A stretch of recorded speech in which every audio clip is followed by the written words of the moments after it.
so many businesses that are out there. People are trying, but they don't know where to go, right? They don't have that checklist. Hey, my name is Marek. I'm an entrepreneur and business owner, and today I'm going to share with you the strategies that I'm going to use to build my personal brand. I saw the other day an advertisement of a guy, and I think he was killing it because he was retargeting me all the time, and I looked at how many likes, how many views that post had. This guy was selling a 200 checklist of conversion rate optimization or search engine optimization, and I thought that was cool because like something that I needed, and actually I bought it as well. So I saw the potential of that guy who sold it. Like, okay, he can upsell way more things. Now he have my email address, so he can retarget me again and again and again. And actually he did. He sent out an email, I think a couple of days ago.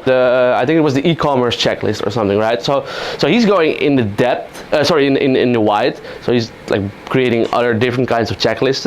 But he can also branch out into more in-depth, like selling a course on how to implement those checklists or how to do conversion rate optimization. He can do live events. He can do one-on-one coaching, or you can write a book, right?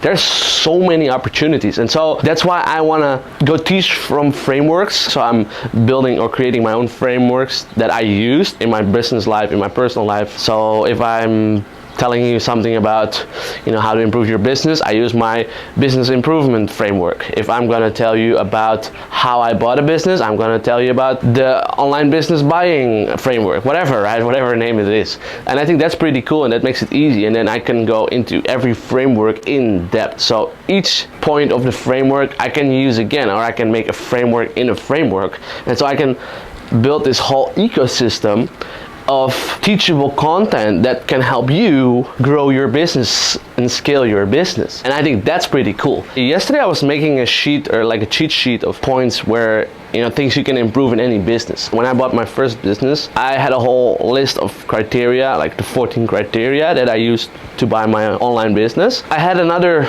basically hidden criteria list of things that I could improve once I bought that business. And so yesterday I was start writing to that list and start figuring out like, what did I look for? One is like, I want to have email addresses. That was something that the owner didn't do well. There was a review system or lack of review system. Prices were compared to competitors very low. If you look at any business that you want to buy, you can mark off the whole list to see, okay, is there any chance I can improve? Or your current business. I want to build my personal brand. That's why I create this whole YouTube video series, and that's why I'm active on Instagram and TikTok as well. I want to start collecting email addresses.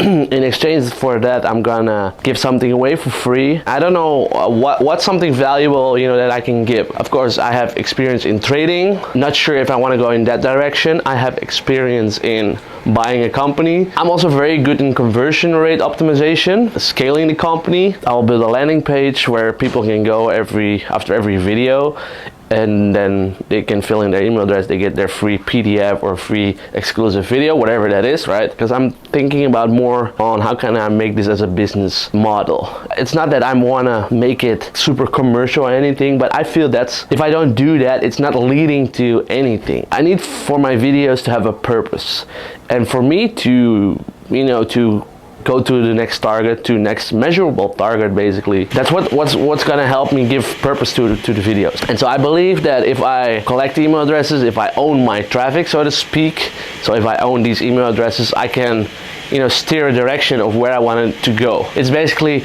asking people to sign up to join my ship. So the ship is basically my database of email addresses and where we go and what direction we go, and me screaming out loud like, hey, we're going this way, hey, we're going that way. That's the YouTube channel, that's all the social media, because that's where people can encounter me and where they can find me. I don't know, you can see with this analogy where I'm going, right? Steer the ship, and I have the ship filled with people, and we can go somewhere. We can go the direction, I can help you start your own business. I can help you grow your business, scale your business. I think that's the whole purpose of my channel and the personal brand that I want to build out. That's like the way I envision it. That's the way I see it going.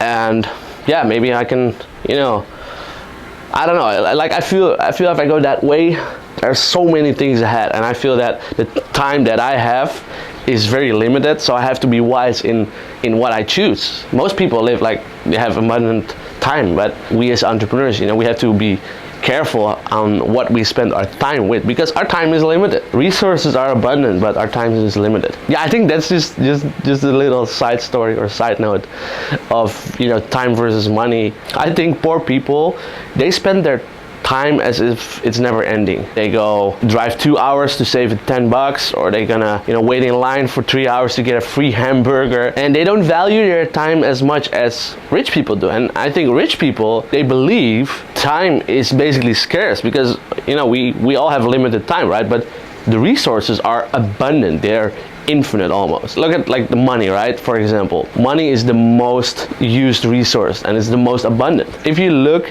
every day what's traded on the foreign exchange market, it's trillions, you know, so money is abundant. You know, when I started out as an entrepreneur, I had that mindset of time was abundant and money was scarce, because that's how I grew up, right? And so I just started to adopt. I started to see why resources were abundant. And actually now I can confidently say that resources are abundant, but our time is limited. Our time is just limited to 60, 70, 80, 90 years. Our working life is just maybe from 20 until 65. So it's even more limited, right? And we spend sleeping, we spend time hanging out with friends, which is important. Our time is limited, so we have to choose carefully what we do with our time and use other resources, use other people to help get to our goal. And that's what what this whole ship analogy is for. Come on, let's bring people on our ship and let's go in that direction, and let's see what awesome life we can make out of it. Hey, thank you for watching. Give a like and subscribe, and I'll see you in the next video. God bless.